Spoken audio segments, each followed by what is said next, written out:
Este resumo, que aborda a evolução da didática no Brasil, tem como base bibliográfica o artigo Retrospectiva Histórica da Didática e o Educador, da autora Marluce Jacques de Albuquerque.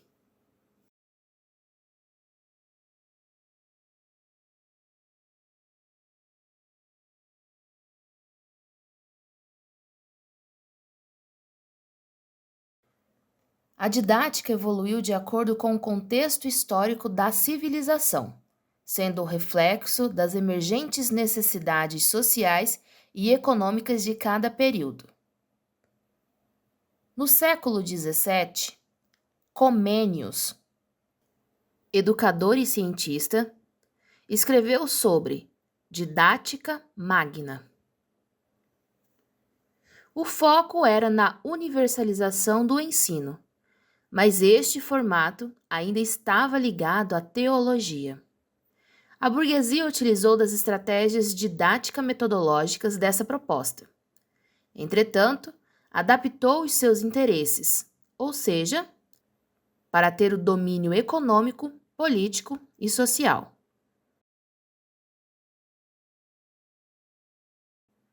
No século XVIII, Rousseau criticou essa didática, propondo uma educação natural e individualizada, respeitando o desenvolvimento do aluno.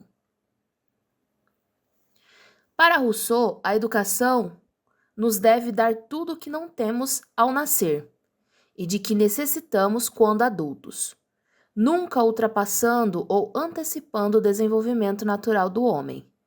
Essa educação vem da natureza, dos homens e das coisas. A educação da natureza, que é o desenvolvimento interno de nossos órgãos e faculdades, independe de nós. E dos homens, é o uso que nos ensinam a fazer desse desenvolvimento.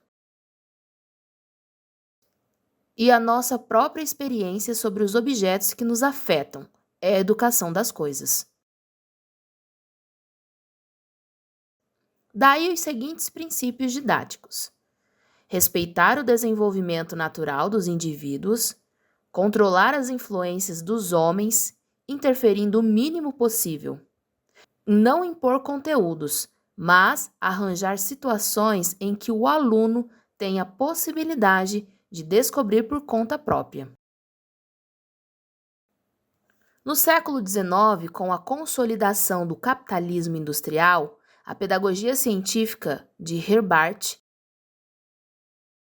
filósofo e psicólogo alemão, fundador da pedagogia como disciplina acadêmica, tornou-se dominante, com enfoque na instrução estruturada e a formação moral e intelectual.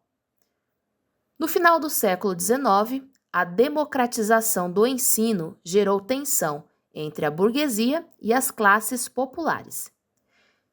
Essa ameaça, conforme aponta Albuquerque, seria porque os filhos dos trabalhadores que estavam adquirindo conhecimento pretendiam chegar ao ensino secundário e até mesmo às universidades, ameaçando, assim, a posição de poder que a burguesia tinha.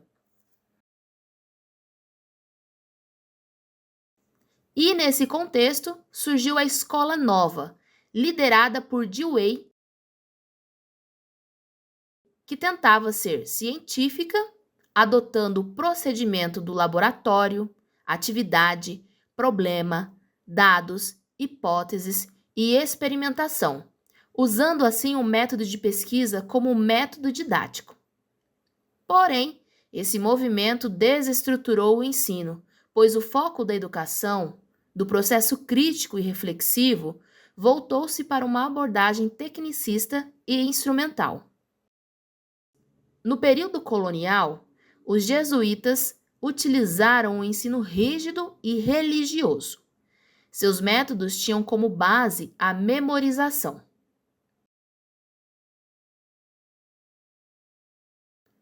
No Império e na Primeira República, a Igreja continuou tendo forte influência e o ensino primário ficou sob responsabilidade dos estados.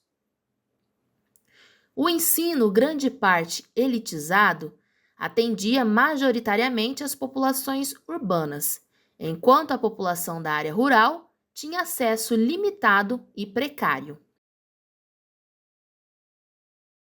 Após o golpe militar de 1964, a educação passou a ser vinculada à segurança nacional.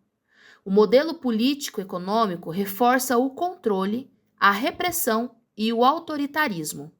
A partir de 1974, com a abertura política, surgiram teorias que analisavam a escola como um espaço onde as desigualdades sociais são mantidas e reproduzidas. Essa visão gerou pessimismo entre os educadores. Nos anos 80, com uma crise socioeconômica, a inflação e o índice do desemprego aumentavam e o fim da ditadura, houve um movimento de revalorização da didática, com o objetivo de realizar uma transformação social. Atualmente, a didática é vista como fundamental para qualificar a educação, articulando aspectos técnicos, políticos e sociais. A Lei de Diretrizes e Bases, LDB, Lei 9.394, de 1996, explica sobre a autonomia escolar e a qualidade da aprendizagem.